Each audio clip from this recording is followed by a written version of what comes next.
Welcome back to Animal Mysteries channel, where you can go on a magical journey to the animal world, and today join me to find out who is the winner in the battle between great white shark and saltwater crocodile.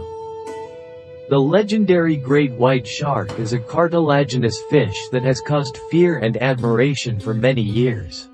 It is considered one of the biggest predators of the oceans and the fiercest, but there is more imagination than truth in this statement.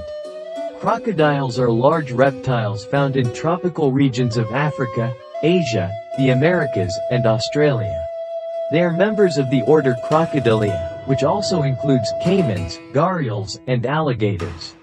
Earth's largest living crocodilian and, some say, the animal most likely to eat a human is the saltwater crocodile.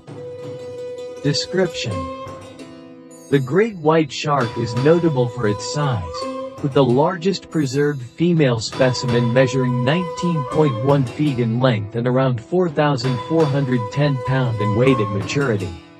However, most are smaller. Males measure 11 to 13 feet and females measure 15 to 16 feet on average. It has a narrow pointed snout, 2 pectoral fins, and a first dorsal fin with a triangular shape.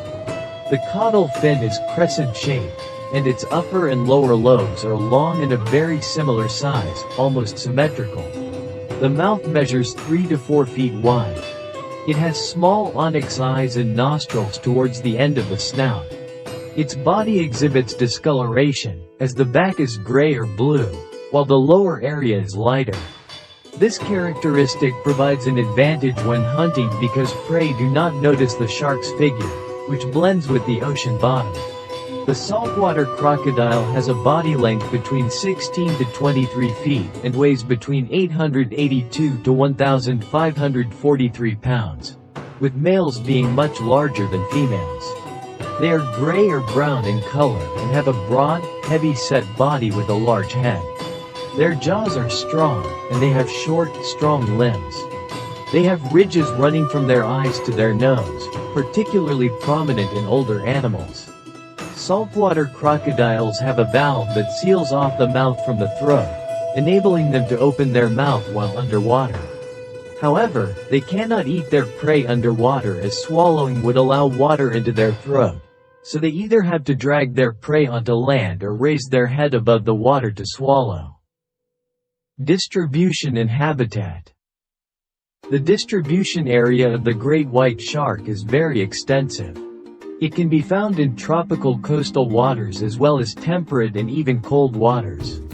It is commonly found on the coasts of North America from Newfoundland to southern Mexico in the Atlantic Ocean and from Alaska to southern Mexico in the Pacific. Outside of the American continent, the great white shark mainly inhabits the waters of South Africa, the Mediterranean Sea, Japan, and Oceania. There is a substantial population around Dyer Island in South Africa, making it a common place for research about their life. Saltwater crocs, or salties, inhabit the mangrove swamps, coastal marshes, and river mouths around the top of Western Australia, the Northern Territory, and Queensland. They travel as far upstream as they can swim, often taking advantage of seasonal floods to access areas that are normally too difficult to reach. Saltwater crocodiles are also capable of living in the open ocean for periods of time and will cross large expanses of water to reach new areas. This dispersal ability means they are widespread in Southeast Asia, New Guinea, and some Pacific islands. Behavior. The great white shark is mostly solitary, although it can reunite with others of its species. It has been seen a few times accompanied by a female or a male, and even in small groups.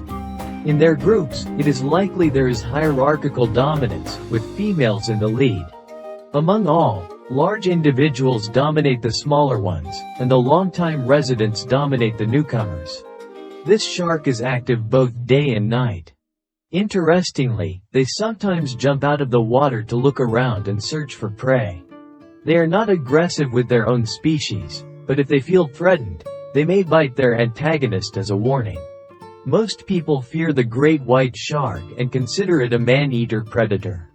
It is definitively a powerful, aggressive, and efficient predator, but it has no preference for humans. Attacks usually happen because the shark confuses a person with prey, and as a consequence, they give a test bite. But it is unlikely to continue eating once it realizes it is not its usual food. The saltwater crocodile is considered one of the most intelligent and sophisticated of all reptiles.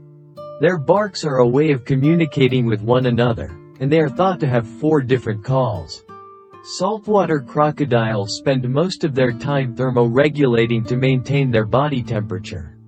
If they become too hot, they often go into the water with only their eyes and nostrils showing and stay submerged until they cool down. If they become too cold, they lay in the sun on flat rocks until they warm up. Now let's see who wins this battle.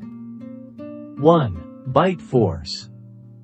Although the great white has a huge jaw, it doesn't have the highest bite force among sharks due to its diet. Biting through a seal's skin is very different from biting through the shells of a turtle. Reports from computer modeling suggest a great white shark is capable of a bite force exceeding 1,000 kilograms based on its jaw and skeleton structure.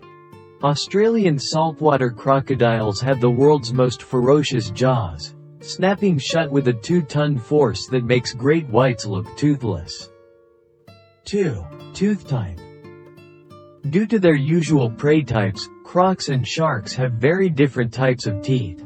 A crocodile's prey is typically not only larger than a shark's but also has much stronger bones and skins. Therefore, a croc's teeth not only need to tear flesh off the wildebeest through a death spin but also need to be strong enough to crush the thick leg bones of these mammals. A great white shark, on the other hand, does not need to crunch such bones. They tear flesh off their prey by biting and thrashing their head, and their serrated teeth are more mechanically similar to a saw than a dagger. Their teeth are not designed to brace huge pressure as they are replaceable. They have rows and rows of spare teeth behind each visible tooth, ready to replace them if they fall off during a struggle. 3. Armor.